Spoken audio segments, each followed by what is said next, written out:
I'm joined by Professor David Hughes, author of an extraordinary book that describes the reality of politics today in the United States in an age of global technological control and mass psychological manipulation.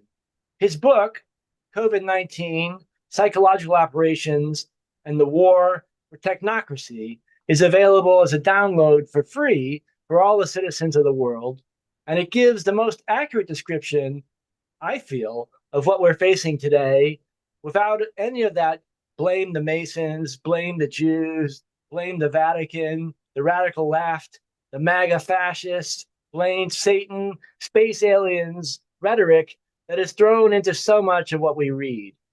I want to ask today for David's advice about what sort of politics we need locally, nationally, and internationally to respond to this unprecedented challenge.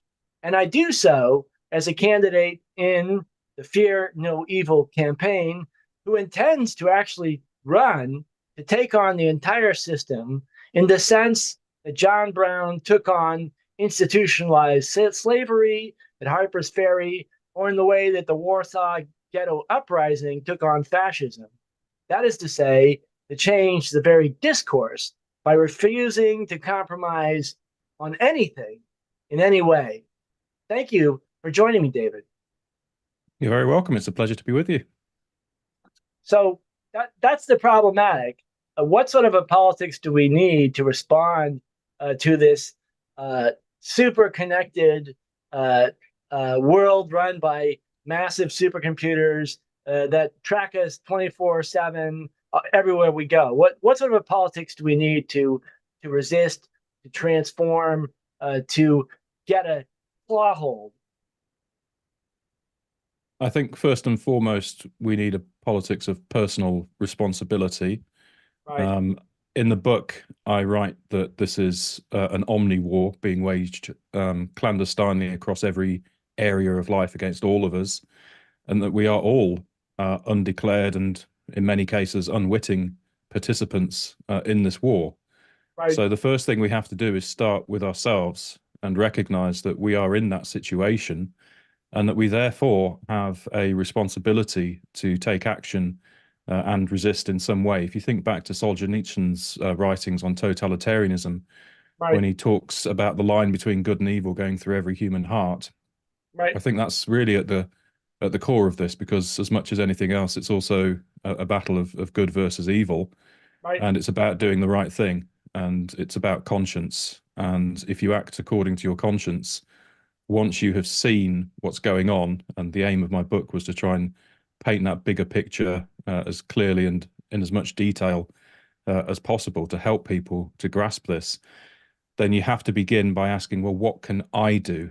Now, it's going to be different in each and every case because we all have different gifts, we all Right. have different skill sets, but Right. each of us has to do something. So that's the first thing that I would say. And on that note, I think that the local level is extremely important Right. because if enough people do resist, then many of these agendas, in fact, become unenforceable.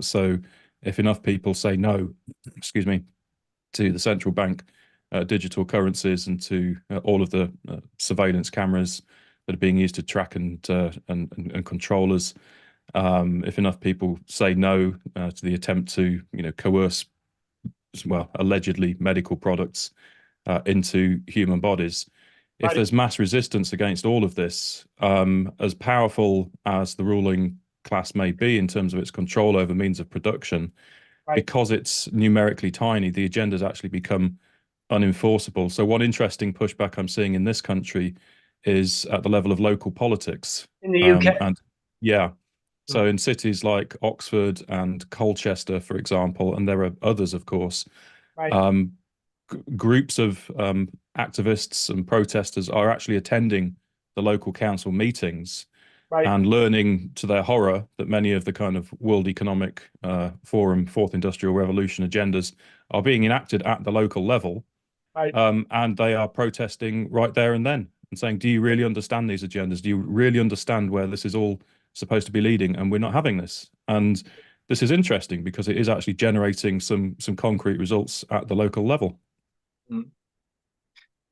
So this is very good advice, but there are certain parts that are, I mean, for myself, I always am confused by.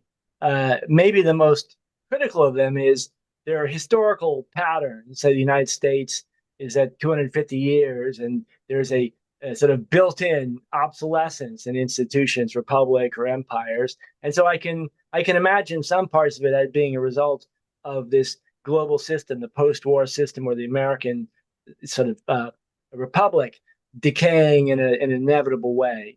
But there seems to also be at the same time a totally unprecedented ability to manipulate information on a massive scale that has no, it never happened before. We never had in the entire history of the world. Has that unprecedented change, has it fundamentally changed the game, or is it's just a sort of a variation on what we are, World War One with tanks, World War Two with fighter planes, etc. Yeah, I think it's kind of both, and it's Hmm. in some ways there are continuities. So Right, in the book, I make the case that since 2020 we've been involved in World War III. right, The opening campaign of World War III was the world's largest ever and most ferocious psychological operation. right, But the right, war continues to unfold in many ways. Now, it's of course looks nothing like World War II, right, which in turn looked nothing like World War One. But I right, do make the case that we are nevertheless looking at World War, right, which is intended for purposes of total right, top-down social and economic transformation. It's a kind of revolution from above that's being right, attempted here. So right, again, when you look at it in those terms, there are clear historical parallels with, for example, fascist Italy and right, Nazi Germany, because again, the revolution from above concept applies to both of those cases. And in my next book, which is due out next month, called Wall Street, the Nazis and the Crimes of the Deep State, what happened I before? argue in some, yeah, yeah. So I argue in some detail that what we're seeing here, the kinds of measures which are being steadily implemented in law and elsewhere, are very much modelled on what took place in Nazi Germany, and that the attempt to build what is now, so what is novel is that this is now a biodigital form of totalitarianism Right, that they're attempting to construct. So the totalitarian project and the desire to destroy liberal democracy in the interests of finance capital, that remains the same. right, But some of the technologies have advanced. And in chapter 8 of the book, I look at some of the more horrifying aspects of that when it comes to the potential for connecting human bodies via bio-nanotechnologies to an external control grid of some kind. So there is quite a lot of the old, but also some substantial new elements to this. so it's a sort of a Hegelian spiral, you would say, that we've reached the same location in that historical process that Well, in a say. sense, yeah. I mean, in a sense, a lot of this is already evident, in my opinion, or could have been predicted from the writings of Marx and Engels when they talk about the inherently expansionary nature of capitalism and the inherently predatory nature of capitalism. Right, But if the ruling class is not stopped, and if the means of production are not expropriated and used for the interests of the majority, mhm, then all that will happen is that the system will become increasingly global and predatory, and that's exactly what's happened now in this global capitalist era.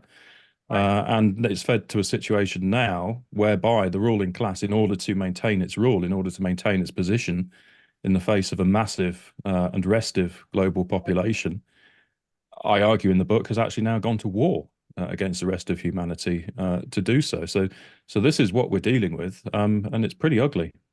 right. Well, war traditionally, if we look at First World War, Second World War, it has two major positive points for the ruling class. One is it creates consumption where there's Yeah. the enormous scale. It doesn't work, of course, long term, but in the short term, it creates consumption and helps you to overcome a economic system which is falling apart. And the second is it gives authority to corrupt systems or governments that have no authority, have no legitimacy. That the act of war allows for you to suddenly, at least for a short period of time, as we say Germany in the First World War, suddenly get this authority that you're not really entitled to. Yeah, and we saw that latter point played out, I think, with the so-called war on terror as well, Right. whose foundation, of course, is completely bogus. Absolutely. And what that big 9/11 lie did was to Right. legitimate 2 decades plus now of imperialist aggression abroad and increasing levels of authoritarianism and domestic surveillance at home. Now, all Right. of this is premised on the war metaphor, the war on terror. So Right. Right. previously, terrorism had been seen as a domestic issue to be prosecuted through the domestic law courts, but no Right. longer. And once you introduce that war metaphor, then all of a sudden you are allowing all kinds of exceptional and emergency measures to be legitimized. And this is the trick that they've been pulling for a Right. very long time now. I mean, the origins actually go back to Operation Gladio in Italy to find ways of kind of suspending ordinary operations, the strategy of I think it tension goes there. back to the Manhattan Project itself, that the Yeah, this form of a secret governance that's unaccountable. But yeah, yeah, the Gladio obviously is a. I mean, we see this. I mean, basically, I think Dresden. I mean, my mind is the turning point in this. The bombing of Dresden, in which this mass killing of civilians was considered to be appropriate. Uh, yeah. Well, that's interesting. I mean, I get into to Dresden and all of that stuff in the oh, next book, oh, and excellent. no, actually, the Dresden is in this book, I think, in terms of the This, psychological warfare. right, right, You know, mass killing of civilians to send a message. right, right, A kind of a permanent scar going right, forwards. Do right. not ever think about challenging US This is it. power because Yeah, this is what we can do. So right, yeah, I think you're right to go back to that period of history. And in the next book, I go back to exactly that time in the right, 1940s and trace the emergence through the OSS and the CIA and other right, organizations of what I call a transnational deep state. And right, I think that that is fundamentally the apparatus which has been used to coordinate the attacks against us. And it's remained in the shadows for decades. right, right. Very Things true. such as Operation Gladio came to public knowledge in the 1990s, but more and more of this information has been spilling out in Right, recent years. And now it's absolutely undeniable when you look at the level of transnational coordination right. across governments all around the world to implement these tyrannical measures in 2020. It's pretty obvious now that governments are not answering to the people anymore, that they're answering Right. to higher authorities instead. Well, then they're not really governments in the sense that we imagine. There's Mm. a discrepancy or a contradiction or a schism or a sort of a gap between we imagine this to be government, but it no longer functions in the sense that we imagine governments to function. Yeah, they're implementers of agendas which are formulated at higher levels. Right. And again, in that respect, you know, when you think back to the Marxist characterization of governments as the executive committee for managing the affairs of the bourgeoisie, well, today we might look at them as executive committees for managing the affairs of the transnational ruling class. There's no Right. real difference. It's just a kind of it's just become globalized. But I think the fundamental principle holds. Right. And I see this every day in the way that the whole political and journalistic narrative is created to protect a certain interests. And I saw it particularly strong. And it's very difficult for me, of course, the issue of the Gaza protests in the United States on campuses, because on the one hand, I'm very sympathetic. It's great that students are protesting against Gaza.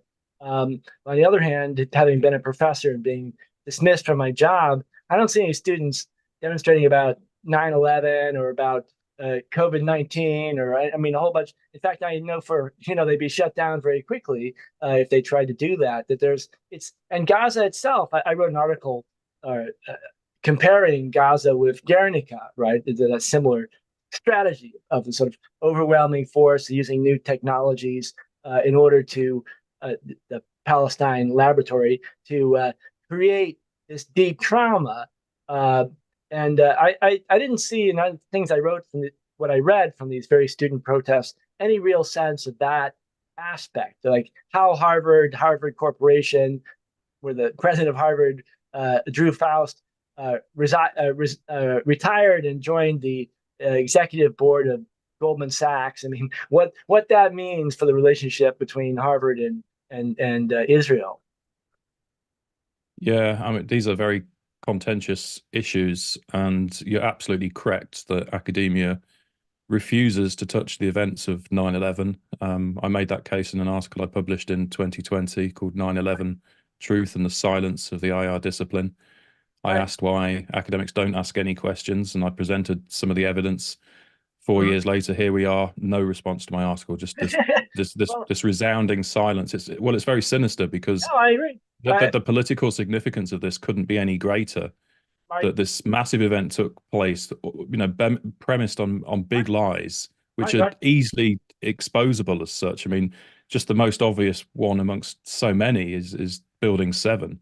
right, Crystal clear that that was not caused by falling debris from the Twin Towers. Obvious to anyone with a high school level understanding of vectors, and yet the entire profession won't touch it. So that's very troubling, right, because it means that it's complicit in the war on terror, so-called, and it's right, complicit in the great evil that has followed. So I find that a very difficult position, because this is not what I imagined the profession to be when I got in there. And when you're talking about the kind of connections of senior university figures at Harvard and elsewhere, right, so these kind of major business and government kind of power interests, right, you can see how they're compromised. And so it's interesting, coming back to the Gaza protests. right, There's been a big kind of controversy recently around CJ Hopkins, because he rightly points out that many right. of the protesters there are wearing what he calls totalitarian facewear, i.e., the Mhm. blue surgical masks, which are Yeah, symbols of right, right. ideological conformity. That's Yeah, one of their that's fundamental purposes. And they were one of the major instruments for helping to issue in the beginning of this transition to totalitarianism right, right. back in 2020. But again, the protesters don't see it. So there's a kind of a No, blindness to what I right, call right, deep right. structural events like 9/11 and COVID-19. And universities really need to again see this and do the responsible thing and call it out. Right. Well, I have a lot to say about that. I would just say I was a professor at an American university, University of Illinois, Urbana-Champaign, at the time, and until I was dismissed in 2004 and then unemployed. And I watched this whole process, and I also took made various efforts to respond to it. I would maybe put a footnote and say that the process, it didn't start at 9/11. That it started really, the move towards a totalitarian approach to government started basically in like August or September of 2000.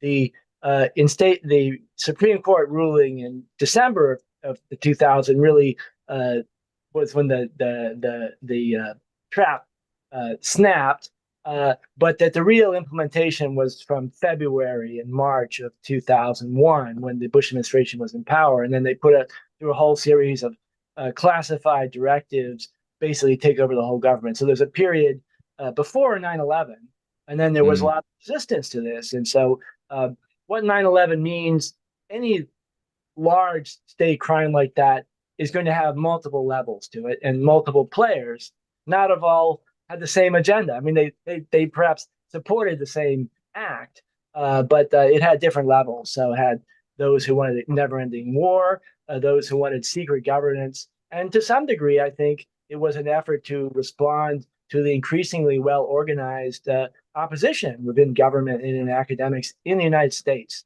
In a similar way, what we see with Occupy Wall Street or the Yellow Jackets in France, right? That at the point at which the opposition reaches a certain level of sophistication, then there's a need for a sort of up the ante. Yes, and that's also true of the COVID operation. So in Mhm. chapter 1 of the book, I talk about the fact that the existing paradigm of control or security, as had existed for many decades, was evidently failing by Right. 2019. So we're dealing with, for example, the international monetary and financial system, Mhm. which even senior figures like Mark Carney were saying were on its last legs and couldn't go any further. We're dealing with major protests all around the world, 1 in 5 countries, so evident discontent after over a decade of austerity, and also dealing with the failing Western propaganda system after 2 decades of social media and citizen journalism, independent reporting, alternative media, and so on. More and more people seeing through the lies. So Right. this is worth remembering, because when the COVID emergency brake was thrown, as Kees Right. van der Pijl puts it in his book, States of Emergency, in 2020, that didn't just come out of nowhere. So I argue in the book that they'd evidently been planning this probably for at least a couple of decades, if not longer.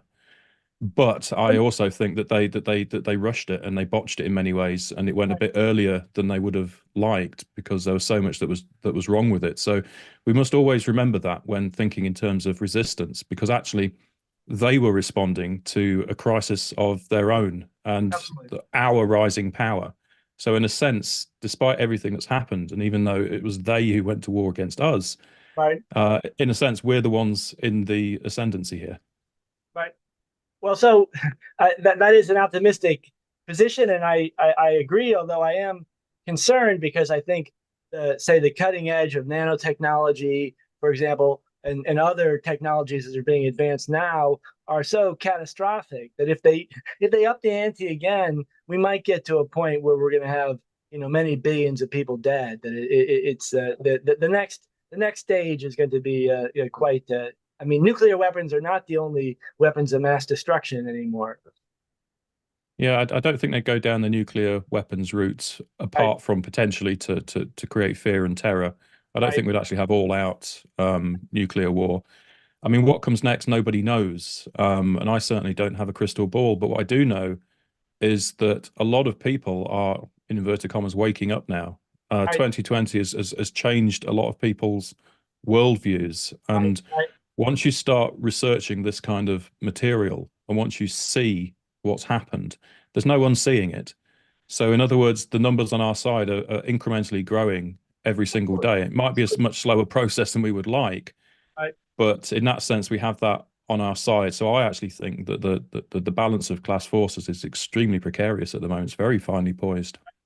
Well, I wanted to add another point related to this, about the nature of war. Coming back to war, so if you take the Second World War, we have the sort of classical. I mean, of course, it was innovative, but classical military conflicts with tanks and bombers and artillery. That although the speed and the weaponry changed, the basics hadn't really changed since the American Civil War, and to some degree not since Napoleon. But then there was the whole final solution, the whole system by which you killed, not sure how many, but millions of people, and that these were sort of separate, right? And they were treated separately. They ran in parallel. And in some ways, they weren't even really totally aware of each other. So sometimes I think that this is a valuable analogy to think about this build up for World War in a conventional, or even sort of in terms of nanotechnology or drones, etc. And then the bio warfare of vaccines and other weapons, which, although they're massively destructive, are not necessarily in on the same level. Yeah, I think the IT dimension is really important. So you mentioned the Holocaust there. So Edwin Black in his book IBM and the Holocaust Right. deals extensively with the roles of companies such as IBM Right. in helping to plan and implement and systematize the various stages of the Holocaust. Now, if you fast forward then to say Operation Phoenix in 1968, a CIA Right. operation in Vietnam. It was all about deploying what Kees van der Pijl calls the information liquidation model, a rather gruesome title. But the Right. point is, you use information to identify certain key targets, Right. certain key resistance leaders, and so on, and then you take them out. Now, the following year, 1969, was when the ARPANET came into being. Right. Right. And from its inception, it appears to have been intended as a counter-revolutionary technology and was later developed into the internet, which Right. has, of course, ensnared all of us now. The internet, the web, we're all caught up Right. in it. Very Right. hard to escape. So when we come to the present and the kinds of issues that you're talking about, they have pretty much total data on all of us already, and we've been voluntarily giving it to them Right. through Right. social media posts For and, free. and and and much else besides. They have all of that already, and the Right. truly terrifying thing, as you're alluding to, is if that can then be connected to some kind of bio nano agenda, And the horrifying thing is military documents that are already over 2 decades old already talk about the coming IT bio-nano era from the 2020s onwards. So they've been planning this for a long time. And now it's here and we have to deal with it. Well, my understanding is that in the case of the Gaza operation, that they already were experimenting with it. They identified, I guess, 30,000 people who would be killed based on certain characteristics, their facial recognition or DNA, and then they used drones and other weapons to kill them essentially over the first 3 weeks. Right. I don't know about the specifics of that, Something like that. I don't know the but exact. I think Simon Elmer's offered a very useful way of thinking about Mhm. Gaza. Um, Essentially, for a long time, it's been an open air camp. Right, And he uses the work of Giorgio Agamben to think about this in terms of biopower, right, direct control over human bodies. So right, the Palestinians are completely dependent, really, on what the Israelis allow in and out of that territory. And the right, Israelis have been, exercising a form of direct power over them for a long time. Now, why has that been allowed to persist for so long? And why do all Western countries now declare their undying support for Israel? Um, it seems to be because the whole of society across the West and elsewhere is itself being transformed into one gigantic camp, a mhm, bio-digital camp. So, it may be invisible, but if they manage to fulfill their totalitarian agenda by mhm, completing this kind of invisible architecture of right, oppression, and if we end up with these kind of IT bio nanotechnologies inside our bodies and so on, and if right, there's no escape from this control network, right, then again, essentially, the ruling class no longer needs democracy, right, ideas about the rule of law, balance of power, checks and balances, and so on.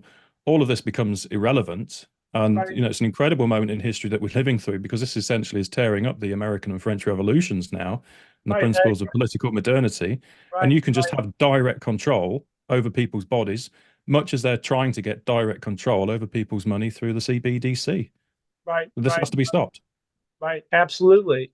I wanted to maybe step back and ask a sort of a more general question about our society, and specifically about science and technology. And I wrote down there's a quote which I'm very fond of from Paul Goodman's essay, "Can Technology Be Humane?" in which he said, quote, whether or not it draws on new scientific research, technology is a branch of moral philosophy, not of science. That is to say, I mean, I would sum it up to say that science is the pursuit of truth through a philosophical process. Technology is a gadget that creates some effect, and that what we had this massive, I think ideologically intentional confusion of technology and science. What are your thoughts about this relationship between science and technology? Yeah, that technology in and of itself is neither good nor bad. Hmm. It's all about how it could be used. So, Right. for example, when you talk about this massive data harvesting Hmm. and huge amounts of information that the authorities have over every area of our lives in an increasingly centralized form, Hmm. then in principle, this could be used Right. to create a kind of worldwide database of highly precise and accurate knowledge that could then be used for purposes of redistributing wealth in a Right. fair and humane way. The basic principle, each from Right. their ability to each according to their need. So Right. this is how things could be done. But in practice, of course, Google and Palantir and the intelligence agencies are just Right. using it Right. to oppress us and ultimately seeking to enslave us. Right. So Right. again, there's a class dimension to this, and these technologies don't just kind of appear by themselves overnight. This kind of bio nanotechnology has been deliberately worked on for Right. political reasons for over 2 decades now.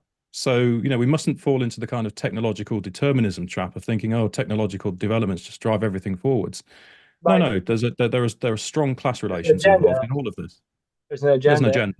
There is. Absolutely. And but I feel particularly strongly that this intentional confusion to say there's an imperative, right? Almost a moral imperative to say we have to have a fourth industrial revolution because it's somehow God decreed it. It's like built Mm. into the nature of things. Yeah, so there's So that technological determinist trick right there, the fourth industrial revolution. So it's just a natural progression, first, second, third, fourth, right, like and on we go. And you from know, reptiles to mammals, right?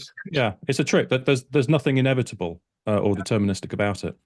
Right. I mean, I see that particularly in the use of the word AI, which has become this sort of fuzzy blanket term in which you have this sort of steel fist of actual political power, and it has a velvet glove, right, of access to all sorts of information and being able to look up your friends or whatever, and use whatever the what's it I'm blanking out the chat. What's the system that people use? Chat GPT. Chat GPT. That you use Yeah, this as a way to have insights into the nature of things.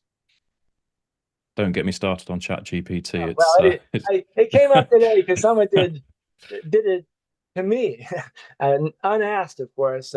And I learned all sorts of things about how I've been pigeonholed, you might say, who I am. So, I mean, it was not. It could have been worse, but obviously, there's nothing democratic or scientific about the process by which you or I are defined by Mm. Google. Yeah, We don't get to vote right yeah, on it, and there's no scientific, third party going through and saying actually yeah. these searches are not scientific at all. And again, this has been going on for years. For example, with Wikipedia, you know, Mhm. dissidents, if they need to try and smear them, they'll create a Wikipedia page about a dissident, make up all kinds of lies about them, paint them in a bad way, and the person themselves doesn't have access to the page. And Wikipedia presents itself as a supposedly kind of democratic platform where everyone can chip in and edit and so on. But of course, it's tightly controlled by the intelligence agencies. But I guess the reason why it works well is because there are some exceptions. There's some people who are able to do what they want, one in whatever 10, and therefore it gives the impression that there's still some flexibility. But in fact, probably the exceptions are all determined by complex logarithms. So they're not exceptions at all. It's Yeah, part of the larger plan. yeah, yeah. So I think there are different kind of camps of awareness. Most people are in the first camp and they kind of believe government and media narratives. There's a right, second camp of what I call fake dissidents, whose right. job is to kind of decoy and distract. And the third camp is the truth, and there are very few people in there. And it's probably that second camp that you're referring to, the people who do seem to get to do what they want, and they pose as dissidents, but actually they're constantly deflecting from some of the key truths. Well, for me, it's a very personal. I don't mean to get emotional about it, but I mean, obviously, I was totally blocked out. I don't exist for 20 years, and other people became very famous as these so-called dissidents, but they were silent on basically all the important issues, and so That's how it works. Yeah.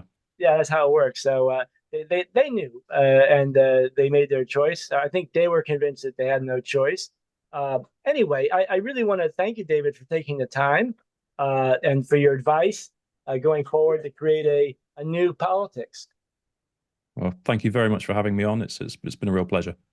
I hope we have a chance to talk again soon, and um, I will let everyone know about your book when this is posted, and I encourage everyone to read so you can understand in considerable detail what is obviously not being published in the New York Times. That's for sure. Yeah, happy to come on anytime, Emmanuel. Thanks very much.